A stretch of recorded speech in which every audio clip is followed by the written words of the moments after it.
គេនិយាយថាមកមណ្ឌលគិរីហើយបើមិនទៅប៊ូស្រាគឺដូចជាមិនបានមកដល់អញ្ចឹង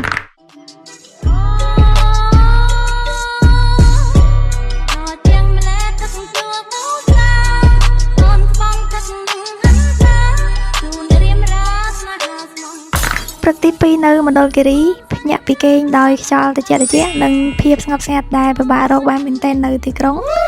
មុននឹងចេញដំណើរយើងឆ្លៀតរត់ហាត់ប្រាណបន្តិច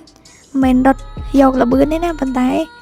យើងរត់ដើម្បីស្រូបយកបរិយាកាសពេលផឹកឲ្យបានពេញសួត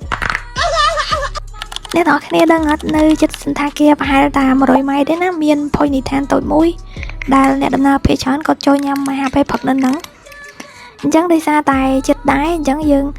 ដើរចុះទៅក្រោមបណ្ដោយទៅប្រហែល100ម៉ែត្រទេដល់ហើយអាហារពេលព្រឹកនៅហ្នឹងមានបាយមានកាទៀវអីចឹងណាខ្ញុំញ៉ាំកាទៀវមួយចានធម្មតាតែពេលញ៉ាំក្នុងអាកាសធាតុត្រជាក់បែបនេះមានអារម្មណ៍ថាឆ្ងាញ់ជាងធម្មតា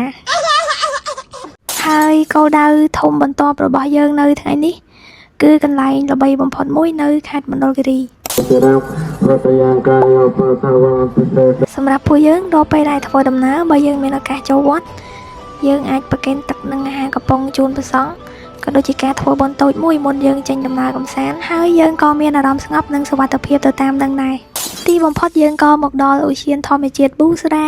កន្លែងនេះគឺជាទឹកជ្រោះដ៏ល្បីល្បាញបំផុតមួយនៅខេត្តមណ្ឌលគិរីដែលមានទឹកធ្លាក់2ជាន់និងត្រូវបានហ៊ុំព័ទ្ធទៅដោយព្រៃធម្មជាតិនៅនេះចាប់ពីច្រកចូលយើងត្រូវដើរចុះតាមកាំចដើ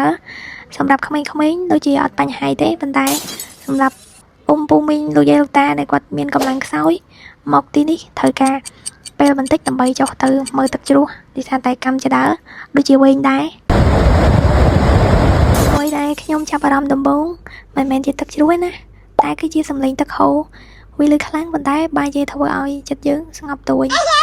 ទៅចូលមកផ្ទាល់អញ្ចឹងមិនដឹងថាវាពិតជាធំជាងអ្វីដែលយើងធ្លាប់ឃើញនៅក្នុងវីដេអូនិងរូបភាពអញ្ចឹងខ្ញុំក៏គិតថាមណ្ឌលគិរីមិនមែនជាកន្លែងដែលយើងគ្រាន់តែមកថតរូបស្អាតៗប៉ុណ្្នឹងទេណា